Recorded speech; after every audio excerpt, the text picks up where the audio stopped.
જલ્દી જલ્દી નાસ્તો કરવા મીડિયા સબ જોઈ શકો છો।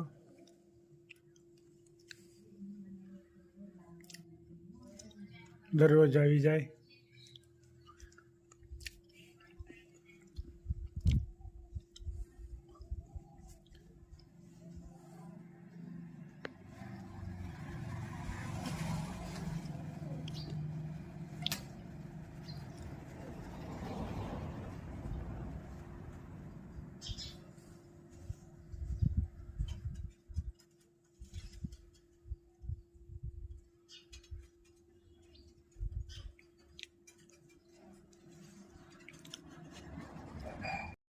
જે કરવાના છે દેશી ઢોકળા, અજમા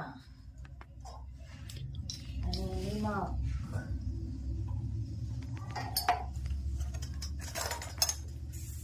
સાદા ઢોકળા, હળદર, ચટણી, ધાણા જીરું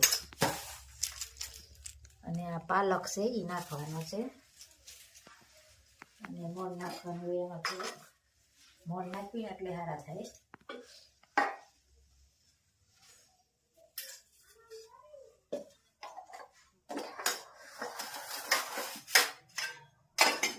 અને આ સાજીના ફૂલ, એની ઉપર લીંબુનો રસ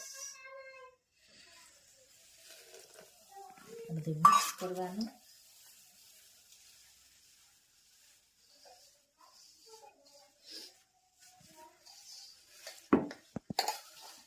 અને આ પાલક, કેટલી આઈટમ ભેળવવાની થાય? ચટણી, મીઠું, હળદર, ધાણા જીરું અને આ પાલક અને બાજરાનો લોટ, ચણાનો લોટ, ભાખરીનો લોટ, બધો મિક્સરમાં ત્રણેય લોટ અને પાલકવાળા લીલ ચોયા ઢોકળા થાય।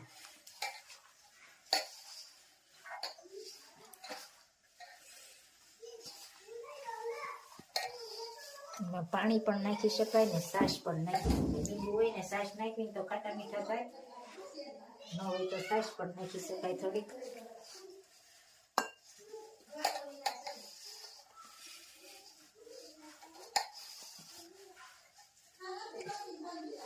મસ્ત મજાના ઢોકળા બનશે।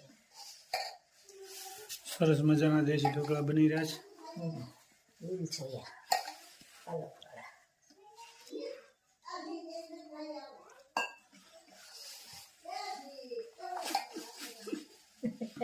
મસ્ત મજાના ઢોકળા અને બધા લાઈક બહુ કરી, બધા કોમેન્ટ પણ બહુ સારી સારી કરી દેશે। બધી બહેનોનો ખૂબ ખૂબ આભાર। સરસ મજાની કોમેન્ટ કરી રહ્યા છે બહેનો બધા। દેશી ઢોકળા ભાવતા હોય તો કોમેન્ટ કરજો। અને દીપ્તિબેન ની તો કોમેન્ટ હોય એટલે હા, લાઈ નાખી કરી દો। દીપ્તિબેન લાઈક કરે, વનિતાબેન ન્યુઝીલેન્ડ, દીપ્તિબેન ની તો બધા કરતા વધારે કોમેન્ટ હોય બધું। દીપ્તિબેન આપનો ખૂબ ખૂબ આભાર, ખૂબ સરસ મજાની કોમેન્ટ કર્યો છો। સીમાબેન અમેરિકા, ન્યુઝીલેન્ડ થી વનિતાબેન, અમદાવાદ થી ભારતીબેન ને રેખાબેન, બધા સરસ સરસ કોમેન્ટ કરે છે। ચલાલાના રાજુભાઈ, ગુલાબભાઈ, મહિલા મંડળ બધા રસોઈમાં જોતા હોય ને, રસોઈ બધાને સરસ લાગે છે એટલે કોઈ જમવા આવશે ક્યારેક ક્યારેક આ બાજુ આવે ત્યારે ફોન કરજો ભાઈ। દેશી ઢોકળા બની રહ્યા છે, જોઈ શકો છો। જરા જરા તેલ વાળા હાથ કરી કરી લગાડીએ ને એટલે પોચા મસ્ત થાય।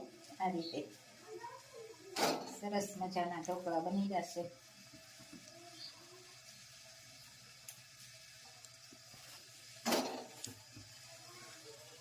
અને કોમેન્ટ પણ સારી સારી આવે છે તો બધાનો ખૂબ ખૂબ આભાર। બધાને જય સ્વામિનારાયણ, જય શ્રી કૃષ્ણ, જય જિનેન્દ્ર, જય સિયા રામ ને હર હર ભોલે મહાદેવ।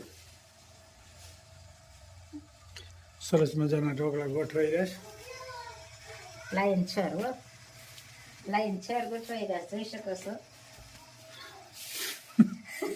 મસ્ત મજાના ઢોકળા ભાવતા હોય ભાઈ કોમેન્ટ કરજો।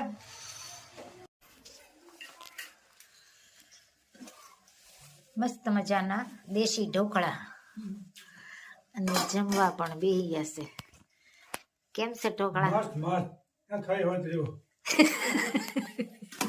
તો બહુ મજા આવે। ગરમા ગરમ કેમ છે બા ઢોકળા કેમ બન્યા બસ બધાના બહુ સરસ હે ને અમારા બા પણ જો જોવાનું નાખ્યું પાલક ને આ તે હા જીરું મેથી હા લીલ છો યા ઢોકળા લીલસોયા ઢોકળા સરસ ચાલે હવે હા પૂછા પૂછા પૂછા પૂછા સરસ મજાના ઢોકળા બની ગયા છે ને જમવા પણ બે ગયા ચાકની ચટણી દહીં ઓર આંબલી છાશ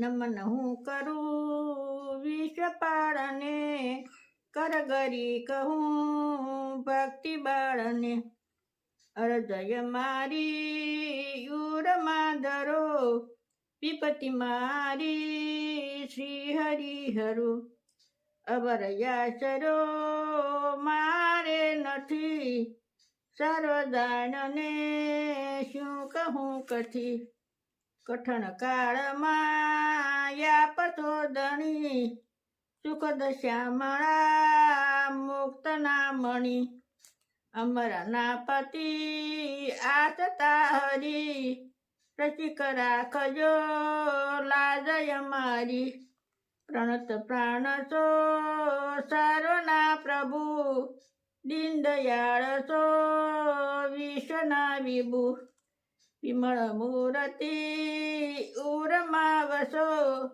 નજરથી પ્રભુ દૂર ના થજો અધિક ત્રાસને તોડી નાખજો બ્રહ્માનંદને પાસે રાખજો જય જય સ્વામિનારાયણ. ખૂબ સરસ મજાનું કીર્તન ગાયું. પ્રભુને વિનંતી કરી છે કે અખંડ અમારા હૃદયમાં રહેજો અને અખંડ તમારું સ્મરણ કરતા રહી શક્તિ આપજો.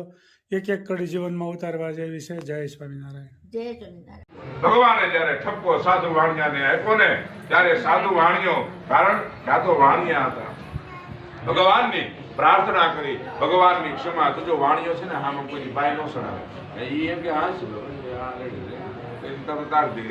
તો કહેવાનો અર્થ કે આ વાણિયાએ ભગવાનને બે હાથ જોડ્યા મસ્તક નમાયું આંખ બંધ કરી અને ભગવાનને શું કીધું કે તન માયા મોહિતા સર્વે તન માયા મોહિતા સર્વે બ્રહ્માદ્યા સદિવો કસ ન જાનંતિ ગુણાન રૂપમ પ્રવાસરિયમ જમ પ્રભો.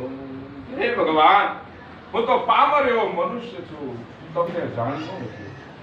ભગવાનને કેવું કીધું હું તો પામર એવો મનુષ્ય છું તમને ભગવાન જાણી ન શકે તમે આ રૂપમાં આવ્યા મને શું ખબર ભગવાન અમે તો કાળા માથાના માનવી ભગવાન અમે તમને ઓળખી શીખ્યા ને ભગવાનની ક્ષમા યાચના આવી કરી છે કે પ્રભુ હે ભગવાન અમે તમને જાણી શીખ્યા ને અને અમારા જે કાંઈ અપરાધ છે ને ગુનાહ છે એને ક્ષમા કરો ક્ષમા કરો ક્ષમા કરો અમે તો તમારા શરણે આવ્યા છે. અને જ્યારે ભગવાનની શરણાગતિ સ્વીકારીને એટલે ભગવાન રાજી થઈ જાઓ. ભગવાનને હું જોઈ પત્રમ પુષ્પમ ભલમ તો એમ ભગવાનને કાંઈ ન હોય બે હાથ જોડીને પગે લાગો ને એટલે ભગવાન ખુશ થઈ જાય. આવો જય સ્વામિનારાયણ. તો જય શ્રી કૃષ્ણ.